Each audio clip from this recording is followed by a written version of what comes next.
आत्ता फूट आत्ता दहा एक फूट गेले 10 फूट गेले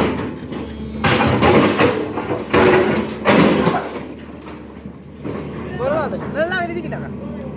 पहिलं आहे ती आत्ता मोठा लागला इकडं कुठला येऊ ना तेव्हा अलीकडं